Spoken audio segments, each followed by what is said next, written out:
The basketball playoffs are here on Prize Picks, the best place to cash in on the action. The app is simple. Pick more or less on at least 2 players for a shot to win up to 2,000 times your cash. Download the Prize Picks app today and use code FIELD, that's code FIELD, and get $50 instantly when you play $5. That's code FIELD on Prize Picks to get $50 instantly when you play $5. Win or lose, you'll get $50 for just playing, guaranteed. Prize Picks, run your game.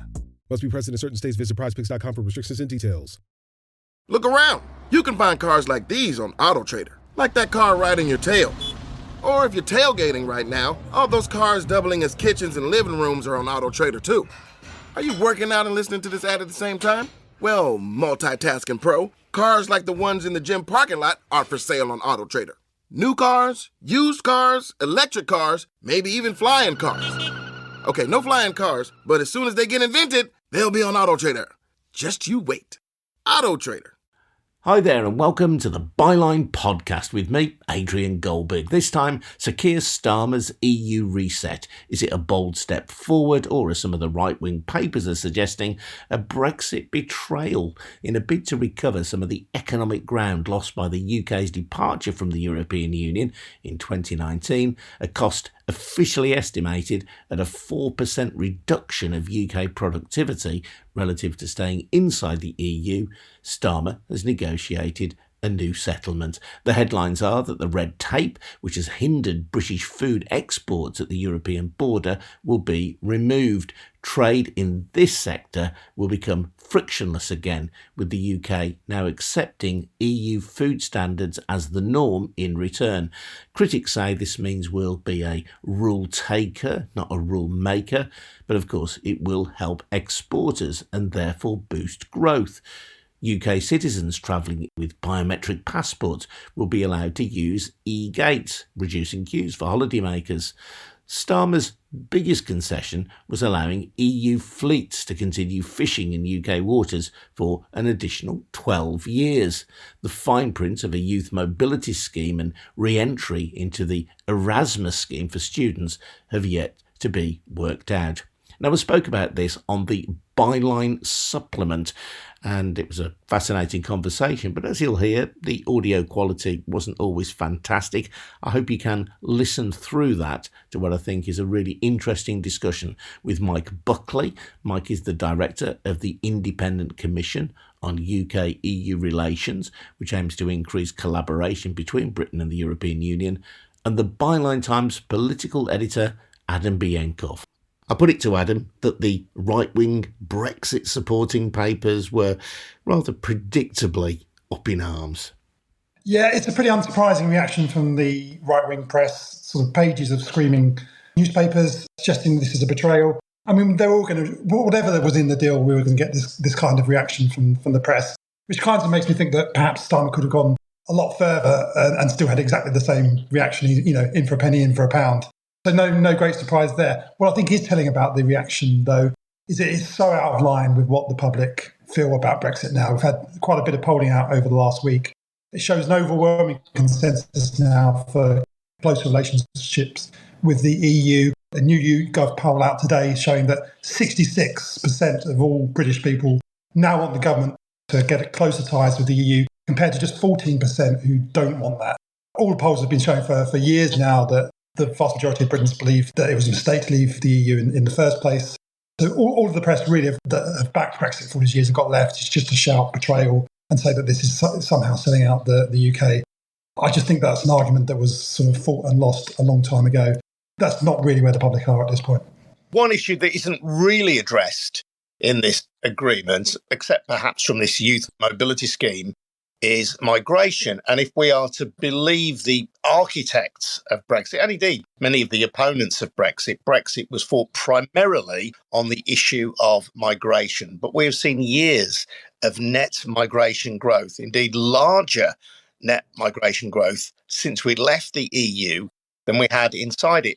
So that's not covered in this negotiation. And we know that Keir Starmer announced new migration rules, but the net migration process post-Brexit started under the Conservatives. So if that really was the issue that drove Brexit, then in a sense, that battle has already been lost by the Brexiters.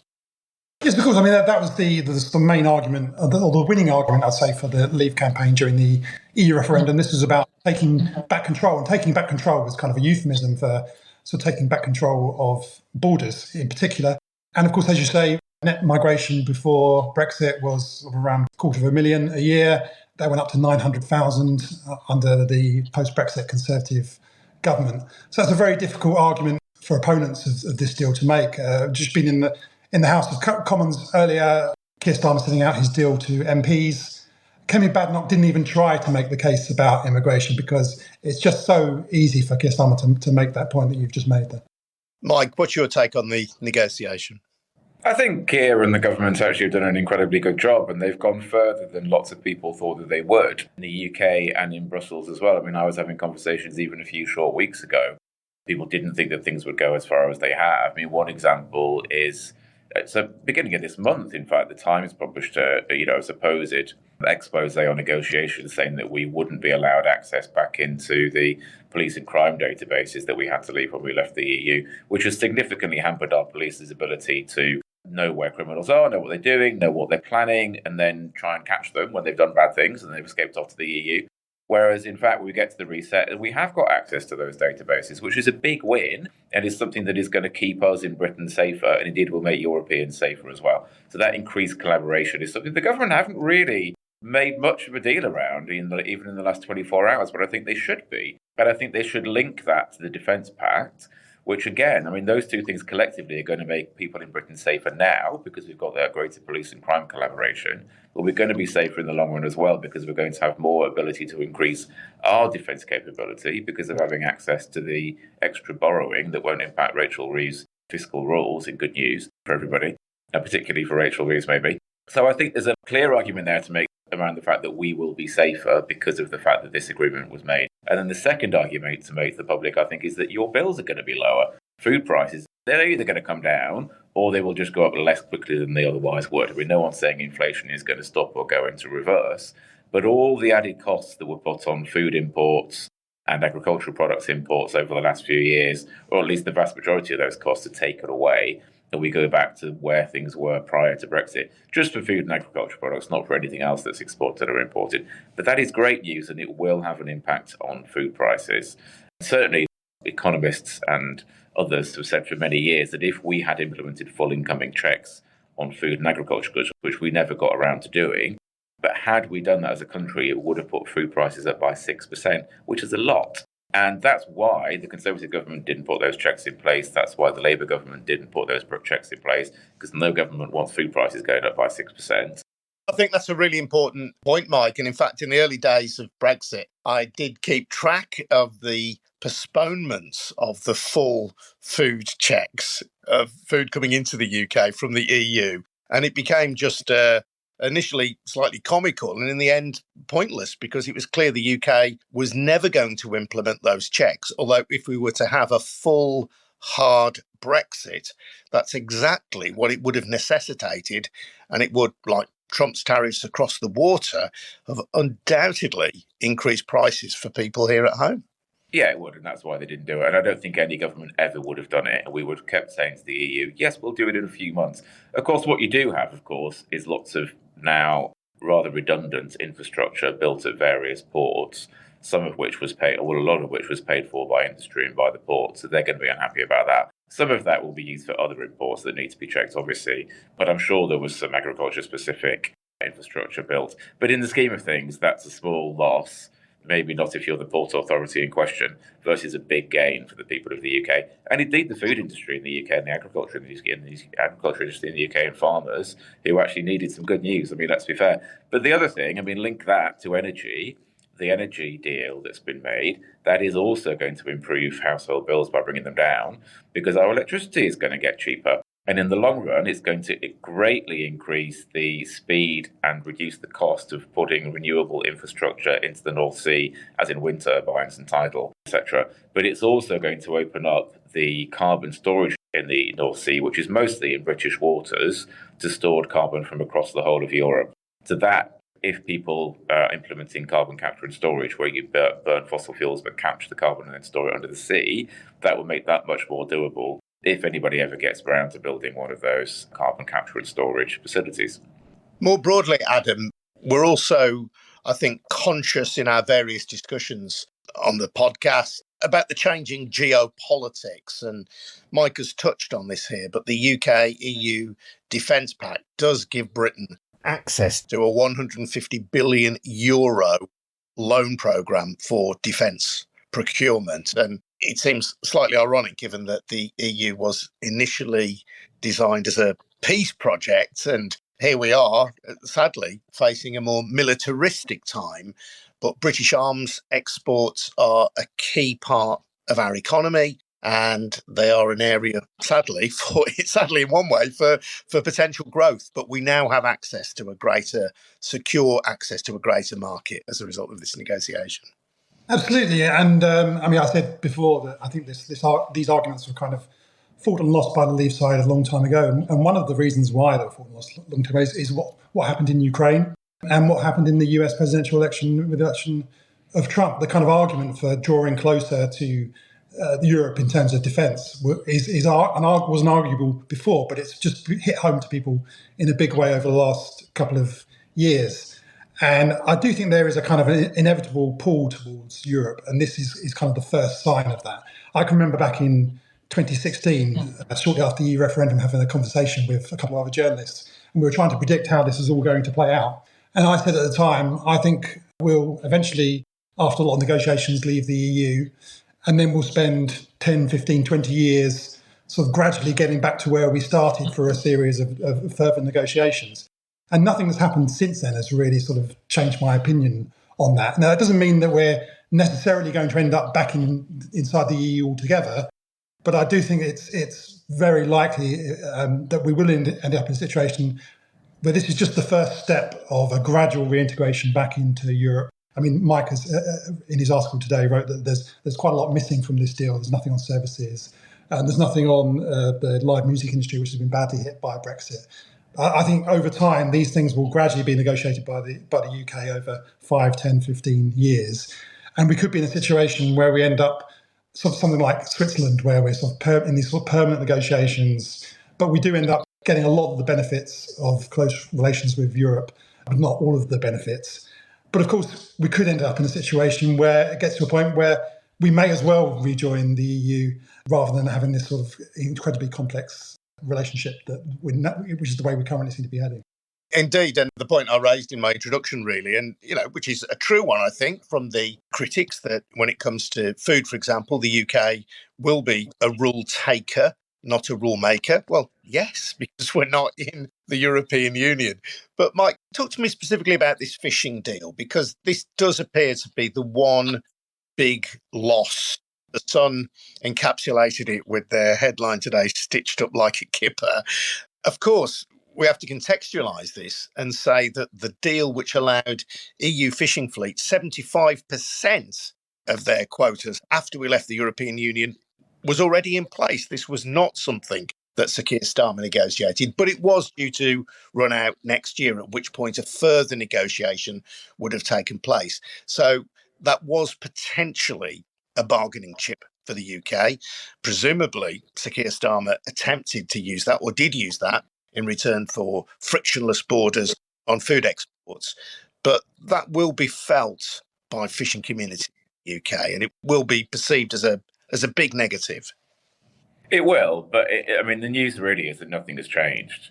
The deal was made 4 or 5 years ago by Boris Johnson. That deal is just going to continue for the next 14 years. So if you want to blame somebody or the fishing industry, want to blame somebody, then I would suggest that you blame Boris Johnson rather than Keir Starmer. It has been rolled over for 14 years. I don't work in the fishing industry. Keir says that stability for 14 years is much better than annual negotiations. I would think that is probably true. It is also true, though, that in any negotiation with the EU, we are perpetually going to be the smaller partner because they are huge and we are not. And if we want them to do nice things for us, like an agreement on food and agriculture, or like bringing our energy system into the EU market, or like letting us take part in their 150 billion defence borrowing fund and enabling our defence industry to sell into the whole of the EU, plus Norway, which is going to be pretty substantial, I would imagine, in terms of net sales for UK defence industry. If we want any of those things or anything else, we're going to have to roll over when they say this is a red line for us, which is why we've seen what happen with fisheries, and is why we will almost certainly see a youth mobility scheme go forward at some point. I am slightly sceptical on that one. I mean, I hope it happens, because for me on that one, that's just about generational fairness. Pretty much everybody under the age of 30 was too young to vote in the referendum, for obvious reasons, but they are the most restricted group of young people in Europe. They can't travel, they can't work, they can't fall in love, they can't just go for a long holiday, they can't get an education, they can't get an apprenticeship somewhere else in Europe. Pretty much every peer of their peers in Europe can do that. And I hope the government doesn't just kick it into the long grass. I mean, that is a bit of an exaggeration, isn't it? Young people can go and travel in the European Union. But then they have to come back. They can go and study in the EU if they pay the appropriate fees. But it's much more difficult. Before, you just went and did it. The rest of Europe, the young people don't need to think about it. Our young people need to jump through a whole set of hoops. And if they do go and do it, it's going to cost them a lot more. But anyway, to go back to my point, the original point was that when the EU wants something, we just have to roll over if we want something back.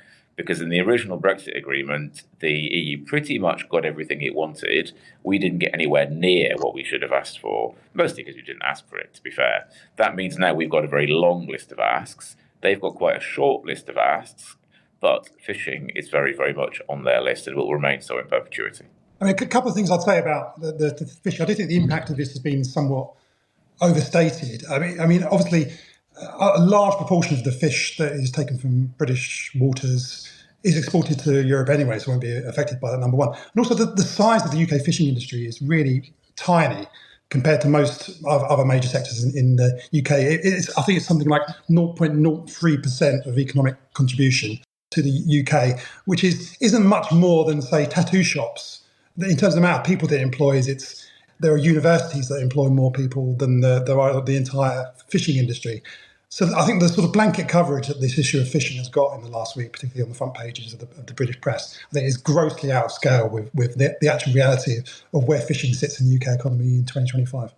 Mike, just explain the energy deal then. You say that this will leave us paying cheaper energy prices going forward. How does that work? So, our energy sector was excluded from the EU just like everything else. So that makes it more expensive to transfer energy through interconnectors. It means that we're kind of at the back of the queue when it comes to trading energy, particularly electricity. It means there's a big line down the North Sea, just like there's a big border down the Irish Sea. That makes it much more difficult to put renewable infrastructure in the North Sea. Putting the UK energy system back into the EU system means that investment can take place much more easily. We're going to align what's called ETS and CBAM, so that's electricity trading system and carbon border adjustment mechanism. This is about enabling electricity to be traded more easily, and it's also about putting a carbon price on carbon that is produced in both the EU and the UK. If those systems were different, that would just be additional cost for industry, which would inevitably be passed on to you in your electricity bill. If those systems are the same, that reduces those costs. It's also going to mean that more interconnectors are going to be built, and it's going to mean that we will be prioritised the same as any EU nation if we get to a point where there is a restriction on electricity supply.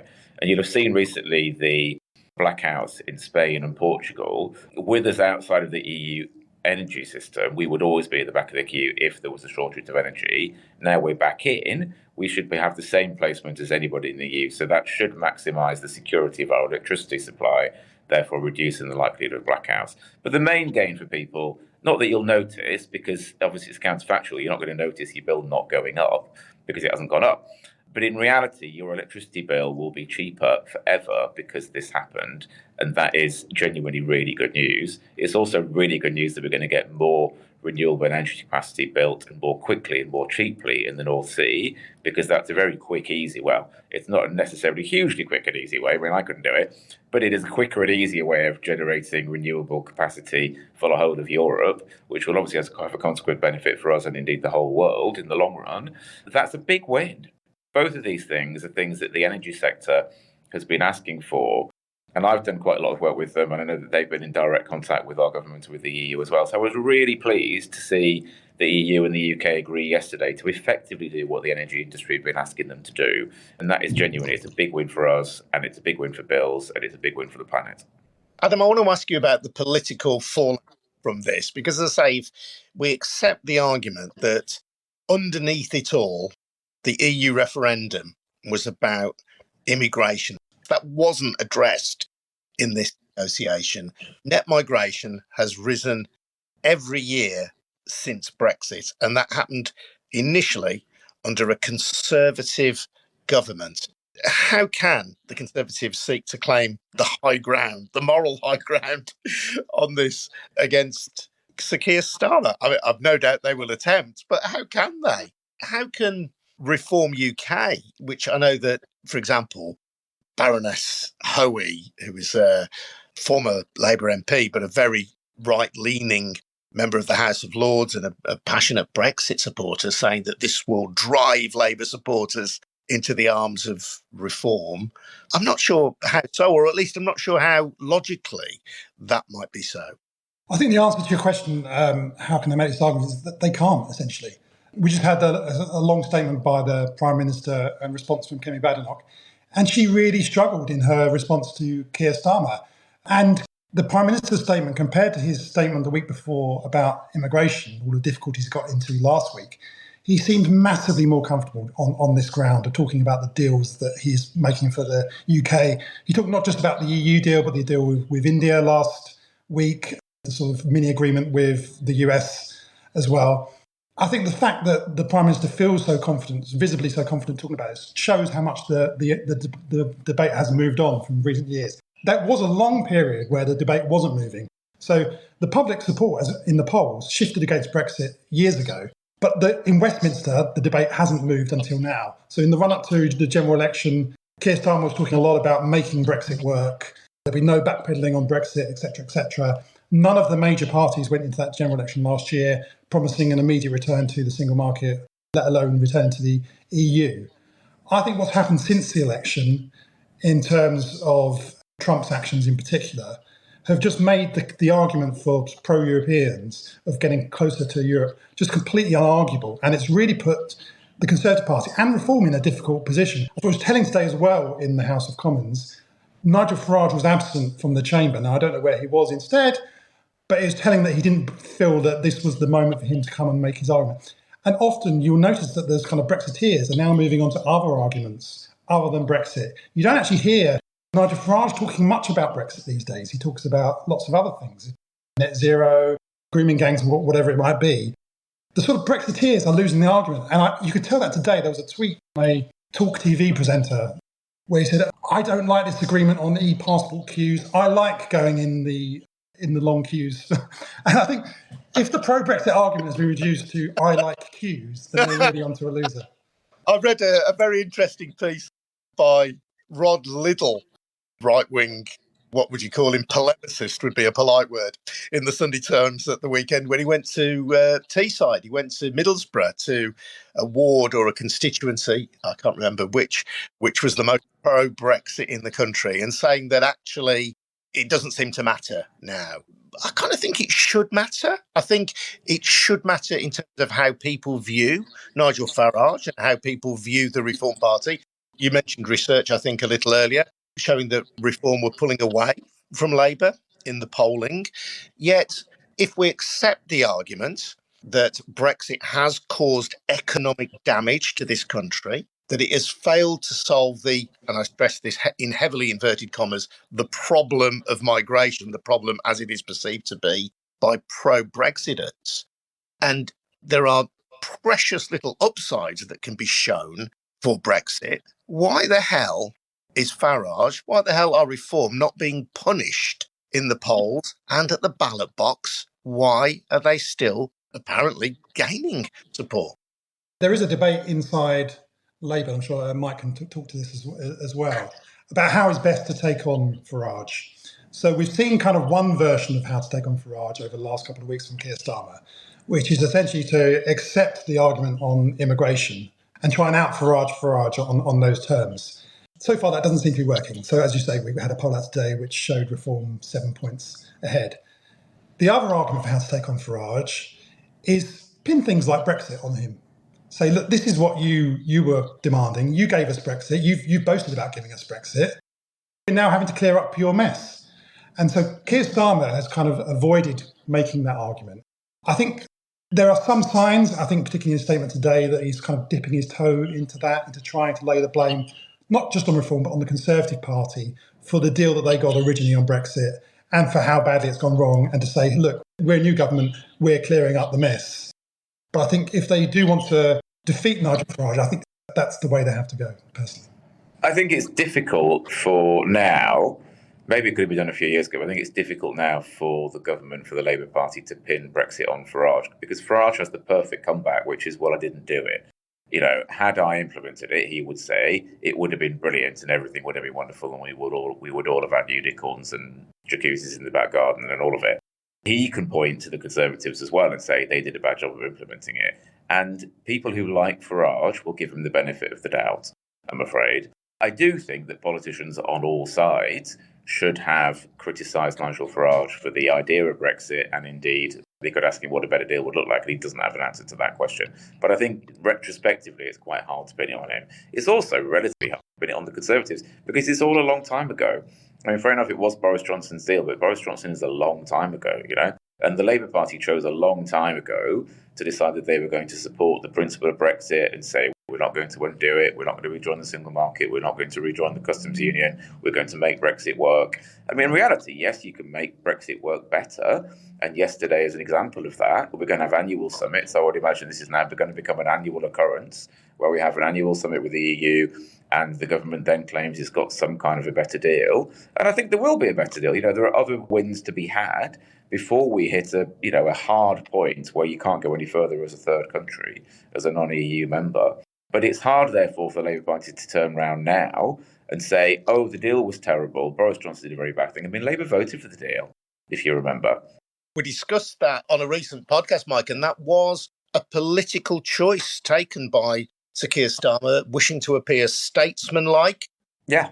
I mean, we have to remember the horrible impasse that had preceded the election of Boris Johnson in the UK Parliament and choking our democracy, really, or the negotiations around Brexit were. And it was a horrible moment in British politics. And Starmer wanted to appear statesmanlike by backing the Brexit legislation brought forward by Boris Johnson.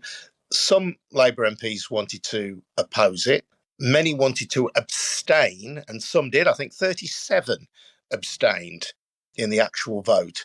But the majority of Labour MPs voted for it, which is, you say, what they were told to do. Well, but it's also slightly difficult. The EU were very proud of their deal. So wandering around and saying it's a terrible deal, it doesn't make the EU happy. So if you want the EU to play ball, you need to respect the deal as actually a very robust deal and probably the most advanced free trade agreement in the world. But it's not wrong to recognise its deficiencies and to recognise that it hasn't been anywhere near as good as membership. But the EU will just say, well, it was never going to be anywhere near as good as membership. That's what you wanted. We gave you what you wanted.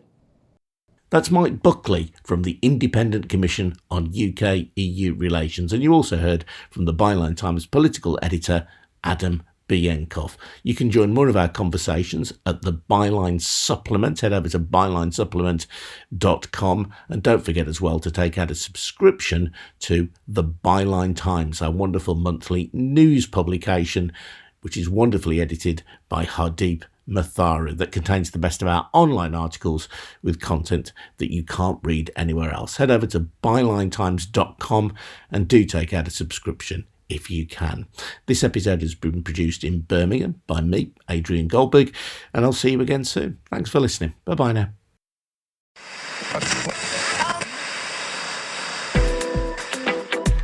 Byline Audio.